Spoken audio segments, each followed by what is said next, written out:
Assalamualaikum warahmatullahi wabarakatuh.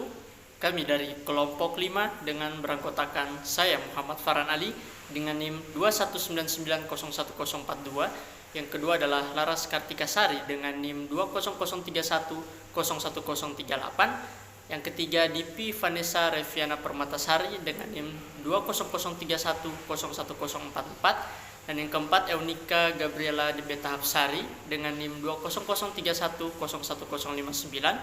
Yang kelima adalah Sofia Asofawati dengan NIM 20031011062. Pada kesempatan kali ini dalam mata kuliah Manajemen Keuangan dosen pengampu Bapak Muhammad Ubaidillah SPD MSI, kami akan presentasikan dengan materi teori-teori struktur modal.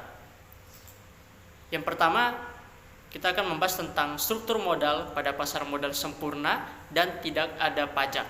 Nah, pasar modal yang sempurna adalah pasar modal yang sangat kompetitif.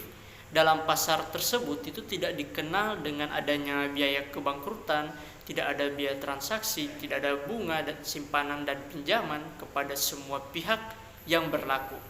Bahkan sebagai tambahan, diasumsikan tidak ada pajak penghasilan atau income tax. Nah, tentu saja asumsi-asumsi tersebut tidak akan dijumpai dalam dunia nyata, tetapi analisis kita mulai dari keadaan yang ketat tersebut, baru kemudian kita dilonggarkan. Nah, pendekatan dalam struktur modal pada pasar modal sempurna dan tidak ada pajak itu ada dua, yaitu ada yang dimaksud dengan pendekatan tradisional, yang kedua pendekatan Modigliani dan Miller atau disingkat MM. Pasar modal sempurna dan ada pajak. Pasar modal sempurna atau perfect capital market adalah pasar modal yang tidak pernah ada peluang arbitrase.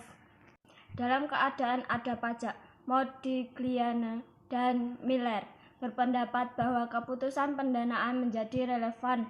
Hal itu disebabkan karena pada umumnya bunga yang dibayarkan bisa dipergunakan untuk mengurangi penghasilan yang dikenakan pajak atau bersifat tax deductible.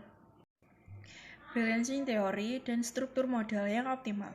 Balancing teori berguna untuk suatu perusahaan agar perusahaan tersebut tidak menggunakan hutang terlalu banyak. Teori ini juga disebut sebagai trade-off teori yang menjelaskan bahwa penggunaan hutang tidak hanya memberikan manfaat tetapi juga ada pengorbanan cost-nya. Biaya kebangkrutan sendiri terdiri dari legal fee dan distress price. Struktur modal yang optimal. Penggunaan hutang yang terlalu tinggi dapat mengakibatkan nilai perusahaan lebih kecil dibandingkan perusahaan lain.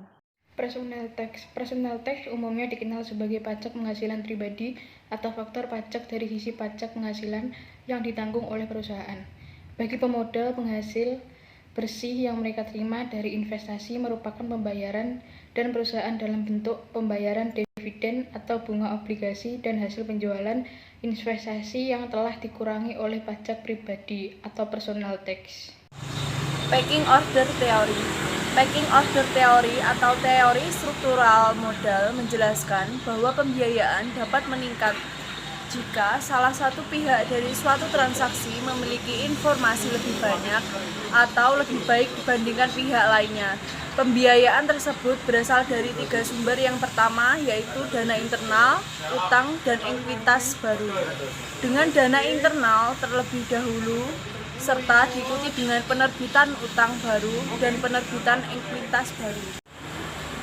Sekian presentasi dari kelompok kami. Apabila ada kurang lebihnya kami mengucapkan mohon maaf dan terima kasih.